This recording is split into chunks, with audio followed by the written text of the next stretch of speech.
Let me ask you something. When you have an employee who is struggling to show up fully to their job, maybe they're disgruntled or just have a bad attitude, do you rush into disciplining their behavior or their performance? Or do you take your time to seek out what is causing their behavior, personally or professionally? Do you know the questions you should be asking to uncover the real cause of their performance versus a surface answer they're going to give you just so that you go away? And then you accept that answer. Well, I wish I did, because when at the beginning of our careers, a very good friend of mine and coworker took his own life. Your employees are not dealing with just pushing through their exhaustion, stress, or even burnout just to meet your deadlines or hit their targets. They are being pummeled by social, economic, and internal pressures and stressors. Workplace burnout and mental health struggles are at an all-time high. Yet many companies still treat well-being as an afterthought, as a nice to have. They go right to disciplining the surface behavior and not the underlying issue. And that is the role of leaders, is to meet their employees where they are and give them what they need to be successful. But here's the truth. Ignoring mental health just doesn't hurt the employee. It kills productivity, kills innovation, kills retention, and potentially kills the business if it's not made a business imperative.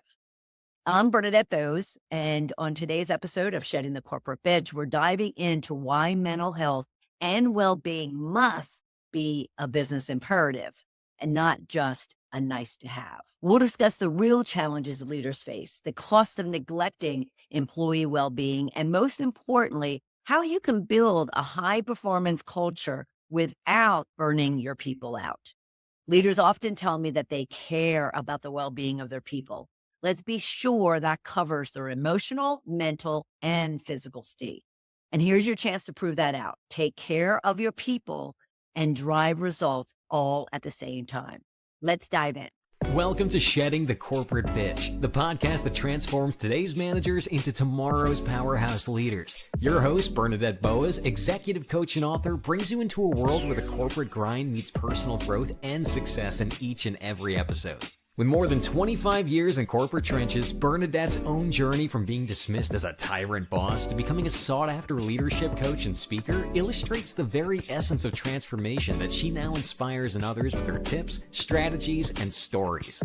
So, if you're ready to shed the bitches of fear and insecurity, ditch the imposter syndrome, and step into the role of the powerhouse leader you were born to be, this podcast is for you. Let's do this.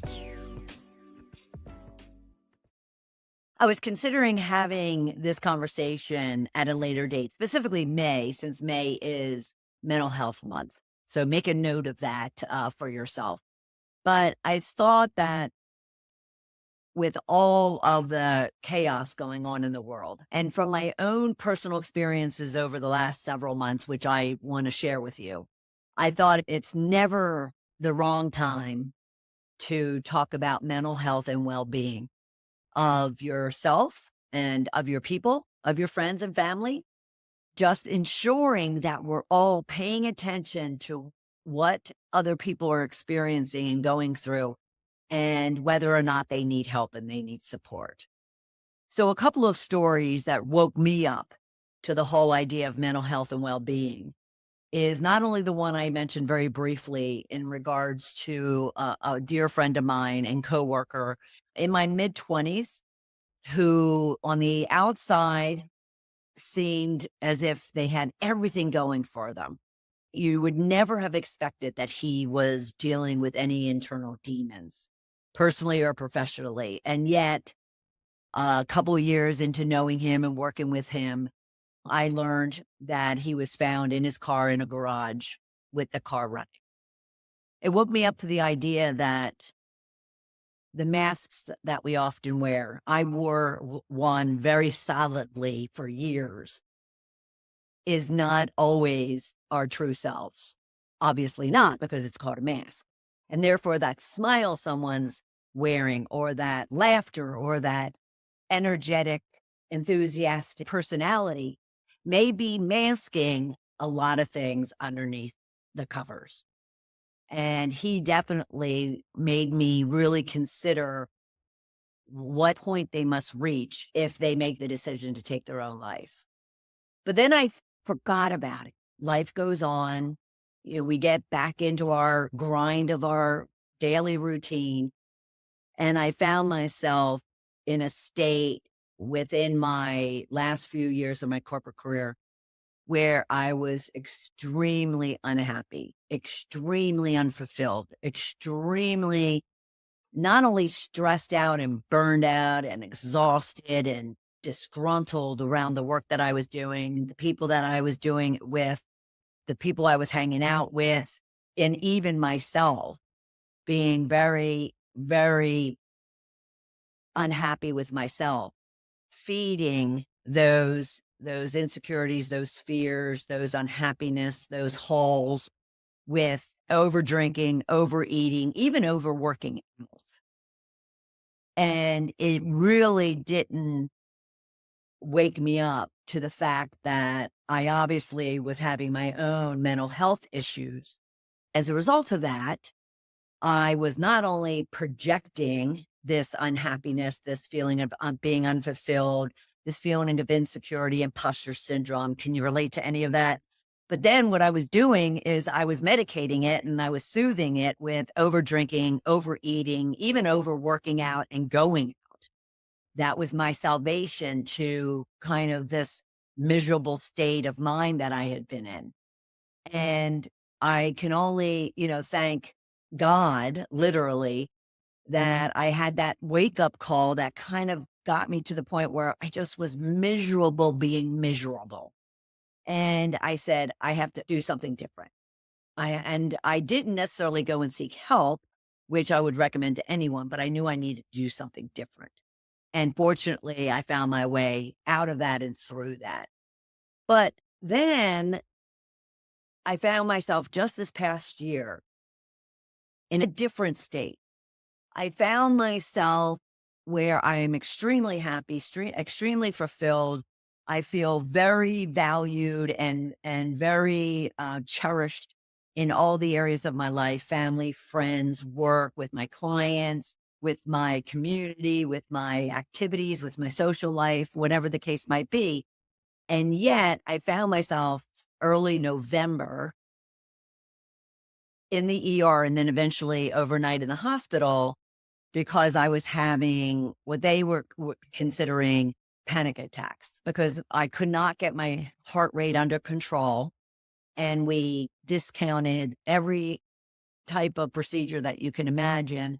And therefore, any physical reasons why my heart was racing other than stress, other than anxiety. And I thought to myself, geez, outwardly, I don't feel stressed. But then when I really thought about it, when I sat down and considered what was really triggering me, what was really causing me to get irritated or agitated, it had nothing to do with my family, friends, and work and my social life. It had to do with more social, economic type of political type of scenarios. And I thought to myself, now that's ridiculous that I would find myself in a hospital as a result of this. My point being is twofold.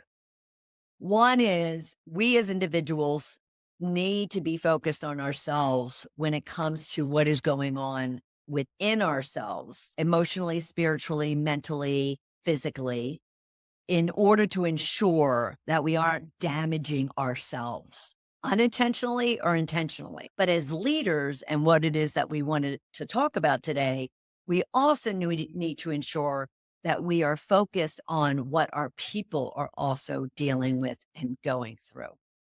Because I always say, if you listen to the program, you will have heard we are humans, we are not robots. So when your people show up to work remotely or in the office, they are bringing everything to that job, everything to that interaction, everything to that teaming.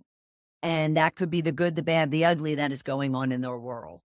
And so as leaders, we have to pay attention to whether or not our team members are healthy, physically, mentally, and emotionally. And the way we do that is by paying attention and knowing signs and acknowledging the signs that may be indicating that someone's struggling. They are coming disgruntled. They are coming with a bad attitude. They are coming tired. They are coming stressed out. They are coming agitated. They are coming without really showing up like they typically do on a day in, day out basis. And we need to pay attention to that and then be intentional about wanting to engage and try to help to figure out how we can be supporting them, or even the company can be supporting them. The statistics around mental health and well-being will wake up anyone. Nearly half, 45% of the United States employees experience burnout. The World Health Organization reports that depression and anxiety result in 12 billion lost workdays annually, which costs the global economy $1 trillion each year. Now, employees with poor mental health report approximately 4 times more unplanned absences, nearly 12 days annually, compared to those with good mental health, costing the U.S. economy an estimated $47 billion in lost productivity every year. But let's kind of call this down and say, okay, so what if we did pay attention? What if we did have programs? What if we did address mental health? Well, for every dollar invested in mental health programs, there is a return of $4 in improved health and productivity. So think about that. If we just become a little bit more conscious, a little bit more aware, a little bit more attentive to, how our people are showing up each and every day that fall outside the norm of their typical behavior, then we could not only be saving the number of days that they're out sick as a result of that anxiety, that stress, that burnout, that exhaustion, that mental fatigue, but at the same time, we could be also saving and increasing tremendously the productivity and the health of our team members, which only puts more money in our pockets, both at a corporate level, but also at an individual level, based on being able to have a healthy team and a high functioning team that can pursue and achieve the business goals. Make sense? So we really want to understand what the challenges are that contribute to one's poor health, because we can't just simply say, well, there's a lot of chaos going on around our people, around ourselves, and it's all external. Well, if you really look at it and you really talk to your people, a good amount of the stress and exhaustion and burnout and anxiety that's being created is actually happening internally within the company, but more specifically within your team. So let's outline a few of the triggers that might cause someone to be stressed, burned out, exhausted. And the first thing that's going to come to people's mind is, well, it's so busy. The workload is so crazy, is so high, is so broad that yes, everybody's weighed down. Well, I want you to be careful when you dismiss heavy workloads so easily. The reason being is you may be able to handle an extreme, stressful, long list of a workload, while others don't have that capacity. They would be weighed down. They would be stressed. They would be disgruntled over the exhaustion of that same workload. And so as leaders, we really need to pay attention to ensure that we're really optimizing the ability of our team members to where we're not blindly giving them a workload that is just going to cause them more pain than gain.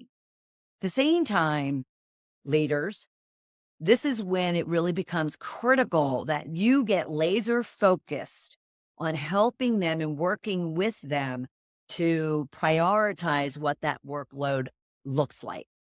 Now, you might have to give them a laundry list of tasks to do, but not every one of those tasks are critical.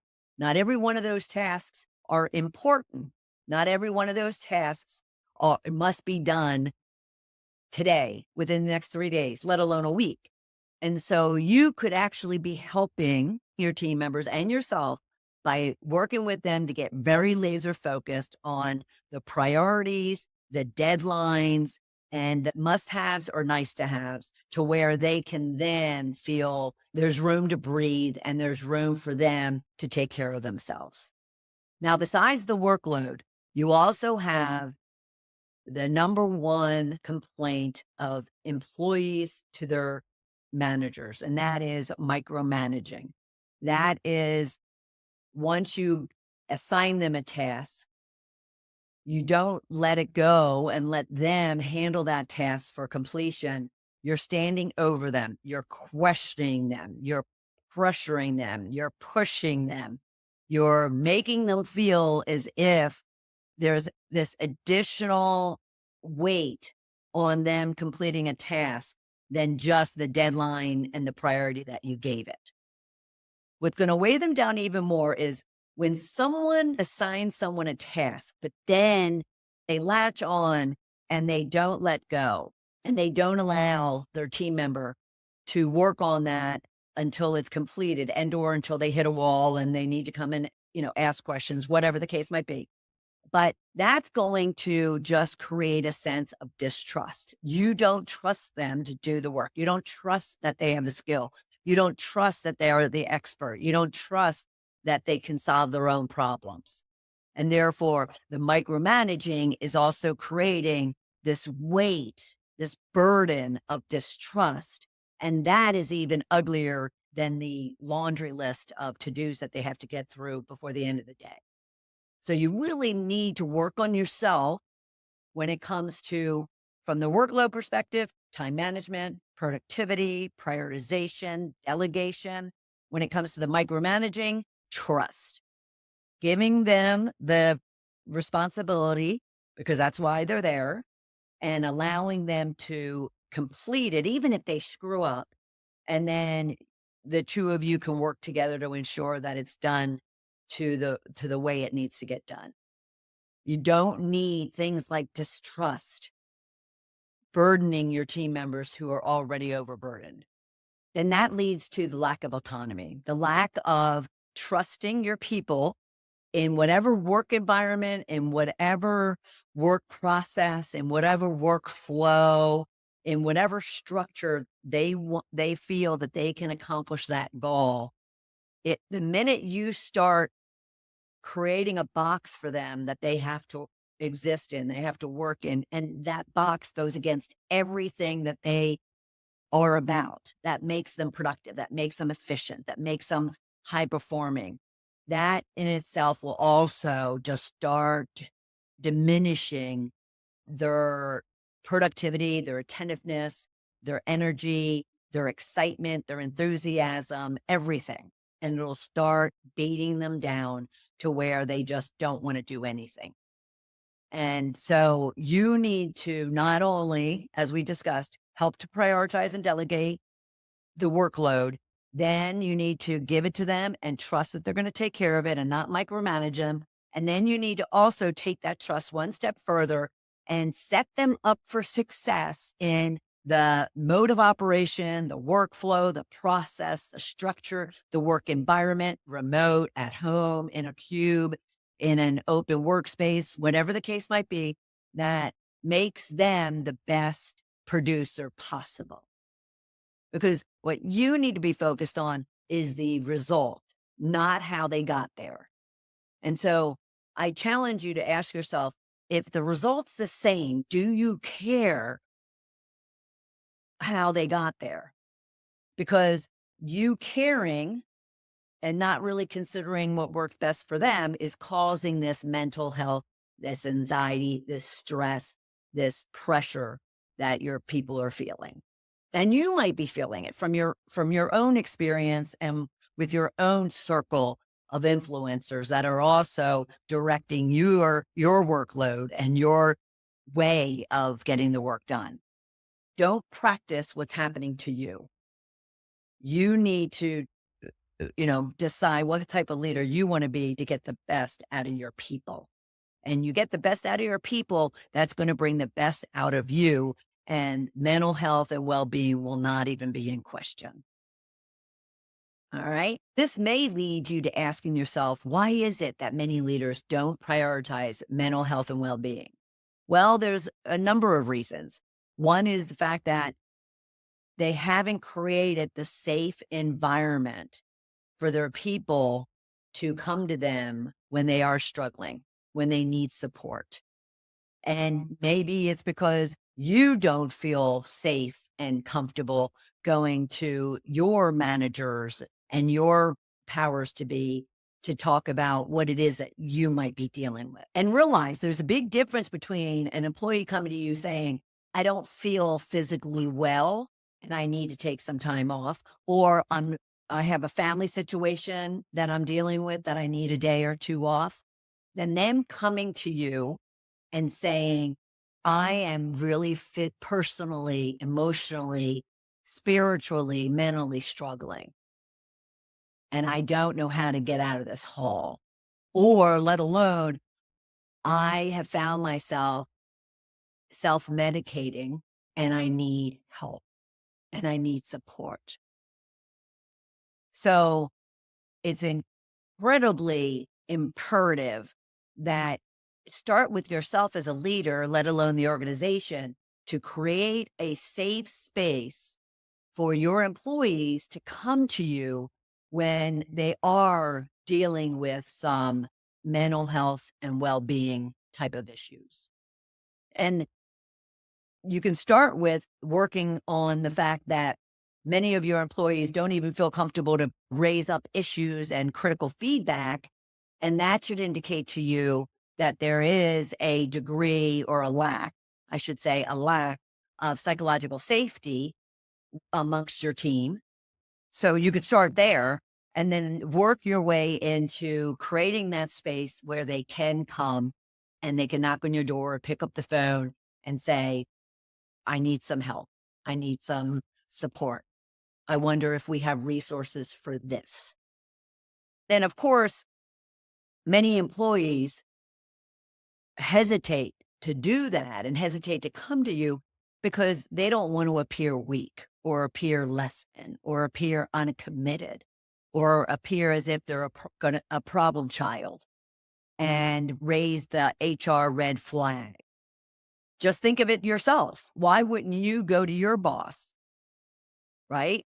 And the higher level you are, the more of a threat it feels that if you were to disclose anything really personal, that could jeopardize your career trajectory.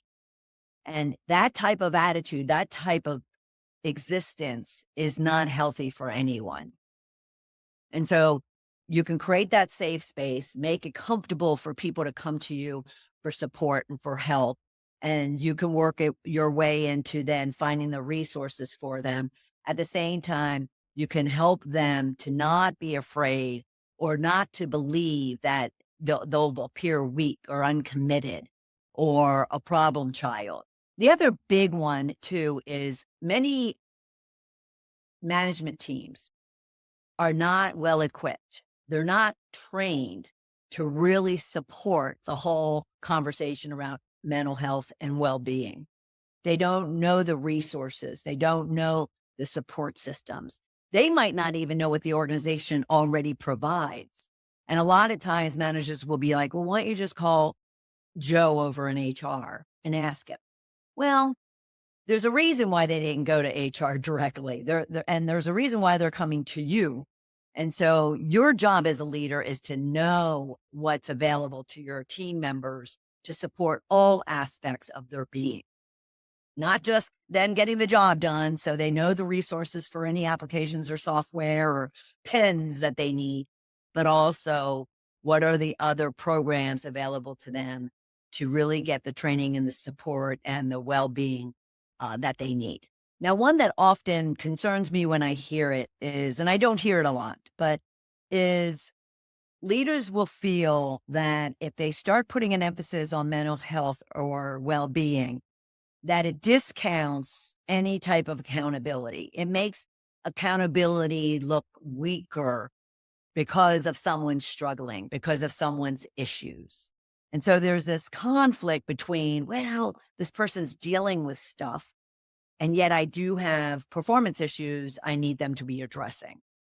And again, I will say that that is a lack of training, is a lack of skill, is a lack of understanding of how to balance those two or how to even find a blend of those two. Because you still need productivity, you still need efficiency, you still need effectiveness from your team members. And so don't allow yourself or the organization to use the excuse of a lack of accountability if they all of a sudden introduce programs that are going to make your people a lot more efficient, optimized, effective, productive, and high potential to where you don't even have an accountability issue if they are well taken care of and they are optimized in their performance, right? So just be aware of that though, just in case it's a, undisclosed or unconscious bias of your own is if we have these programs, it'll discount being able to, hold someone accountable. And then of course, just like the lack of training and the lack of programs, companies are really very structured to have those type of initiatives, those type of programs, those types of incentives. I remember when I was in corporate, and this is going to go back to like early 2000s, and we were given incentives to take part in certain health programs, certain well-being programs. At the time, it was more like fitness programs and taking care of ourselves, quitting smoking, for instance. So there's a lot of different ways that you can be structured with well-being and mental health programs without feeling as if you're jeopardizing the overall performance of your team. I would rather have you focused on the benefits and the impact and the return on investment that you gain as a result of taking care of your people that you say you care for their well-being. Well, then ensuring that they know what the resources are, they know what the support systems are, they have a safe environment to bring up any type of issues that they're having and struggles that they need support on, and they know where to go, including you as the leader. That is where I would prefer you to be really focused on. Now, let's talk about what you can do. What can you do to ensure that you're putting attention and focus on the mental health and well-being of yourself as well as your people? First one would be share your experiences, share the struggles that you have had or that you might be dealing with to let others know that they're not alone, not in that same situation, but just the fact that you, even as a leader, struggle. You have, mental, physical, emotional stresses, strains, pains at times. And therefore, they should not feel as if they're on an island by themselves because everyone has pains as well as joys in their life. So share your experiences. If you show your vulnerability, if you show your trust in being able to disclose very personal aspects of your life, others will as well. And that's a great way to start building that psychological safety and trust within your team, let alone the organization, to where mental health and well-being is not an afterthought or a nice to have, but more of a business imperative. At the same time, model it.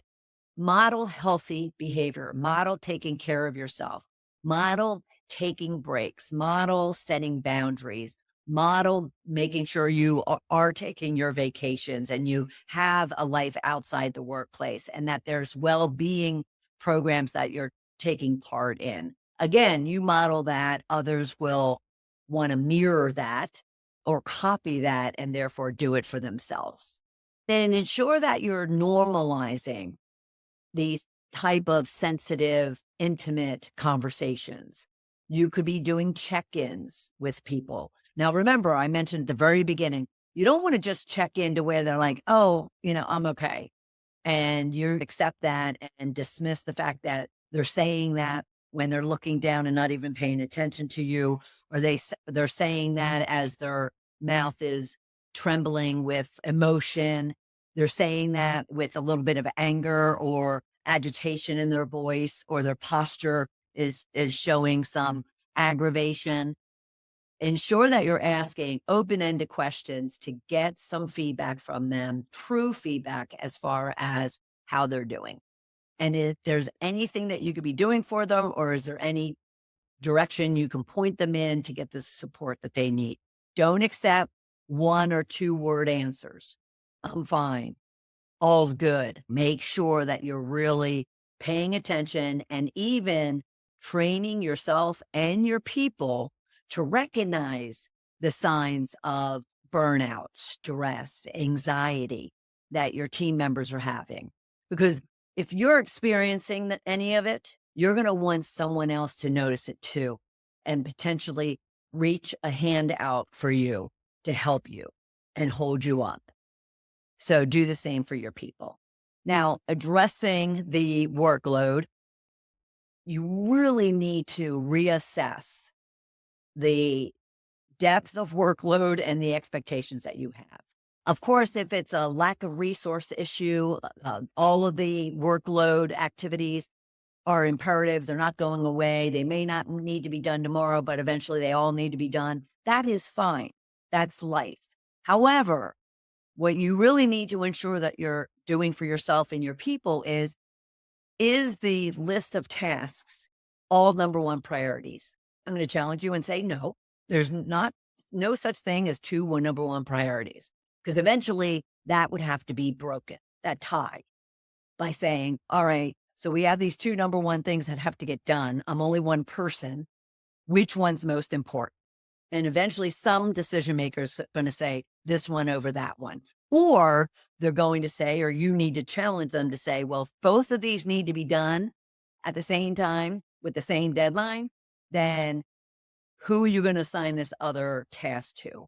Because this individual can't do both. You have to be an advocate for your team members. But team members, you have to advocate for yourself.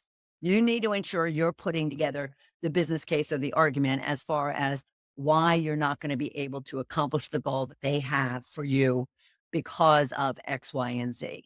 Really be sure that the workload, the prioritization that you're giving your team members is realistic. And then ensure that the expectations that you're giving them are very clear, are very well understood, and are realistic.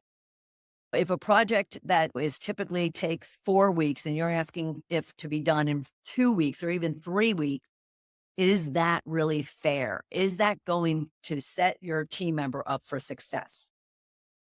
I would argue no. But at the same time, you could be having those discussions with your people to ensure that you're both in alignment and agreement to whatever workload, goals, and expectations are set. And then there is the investing in well-being programs, mental health programs. And you could advocate to have a program just for your team. If you're not able to or willing to advocate it for the whole organization, there's nothing to stop a leader from saying, well, I have a training budget, and therefore I'm going to allocate some monies to get some support, get some resources, get some training for my people. So really ensure that you are considering and being strategic in thinking about what type of programs can you be providing your people beyond leadership training or skill training to really address the mental health and well-being of your individuals. Now, at the same time, and this is a touchy subject for many, but at the same time, you as a leader also need to consider the work environment that your people are working in and what works best for individuals, if not groups of individuals. Meaning that if you're focused on the end state, the result versus how they get there, then you could be having flexible work hours. You could be having flexible work environments, remote, in the office, hybrid. You could be open to the workflows that they use. It doesn't have to be your workflow. It doesn't have to be your process. If they can get to the end goal by the expectations set, do you really care how they got there as long as the result is what you're expecting? And so that in itself, and that doesn't cost any money. It just costs pride, and it costs letting go of your ego and letting go of the control, to really meet your people where they are and give them the flexibility to do the job at their peak performance in the mode that works best for them. And then we come full circle in that you definitely want to be touching base and assessing the well-being of your people. It goes beyond the check-ins that we talked about. It goes beyond the one-on-ones that we talked about. Now this should be a consistent, persistent process to where you're regularly assessing the health and well-being of your people, that they have what they need, that they are happy with how they're able to perform their job. They find that the leadership you're providing is effective. They're satisfied with the company. You call them focus groups, call them engagement surveys, call them whatever you want, but you definitely want to be checking in on a regular basis and assessing and measuring and tracking how employee satisfaction, employee effectiveness is over time. And then you could be using that information to either build a business case for mental health and well-being programs, or you could be adjusting policies and procedures and programs based on what the current information is telling you. You can get a full picture of just how healthy your teams and organization is by consistently touching base and assessing that well-being and mental health of the teams. There's a couple of key takeaways I want you to walk away with, and that is mental health and well-being is not a nice to have. It is a must have. It is a business imperative. It is a business priority. And as I mentioned at the very beginning, for every dollar invested in those programs, you get $4 in return through improved productivity and improved health. And the value of those two things is then you're not having the degree of absentees, the degree of internal conflicts, the degree of dissatisfied employees. You're gaining so much more by simply implementing non-financial programs, such as what we talked about in regards to one-on-ones and check-ins and having flexible work arrangements. That doesn't cost anything to you to address those immediately. And then more of the investment aspect where you are advocating for your team or the organization to have programs, have resources, support systems, individuals available to team members to get the help that they need to be productive in their workplace and productive in their home place. Lastly, I do want to mention I'm not personally affiliated with them, but I wanted to ensure to provide some go-tos, resources. But you can check out resources like betterhelp.com, which provides online therapy. It's almost like an on-demand therapy app that you could be using, as well as calm.com. It's also an app where it provides opportunities to just reflect, meditate, prayer, so forth and so on, to where you can get really centered and grounded and release any stress or anxiety or exhaustion that you might be feeling. And then, of course, you could be reaching out to your HR department to ensure you are aware of the programs, the policies, the procedures to handle that for yourself and for your team members, so they are well aware of just what's available to them and or what isn't available within the organization, but maybe they too have resources that they can point you to. Okay. If you enjoyed this episode, please share it with your team members and others so they can learn what it really takes to ensure you are having a very healthy culture and a very well cared for team. And be sure to follow us. You can go to balloffirecoaching.com/podcast and subscribe on any one of your favorite podcast streaming services. and or watch us on YouTube on our Shedding the Corporate Bitch TV channel. Until next time, I look forward to having you right back here for another episode of Shedding the Corporate Bitch. Bye. Thank you for tuning in to today's episode of Shedding the Corporate Bitch. Every journey taken together is another step towards unleashing the powerhouse leader within you.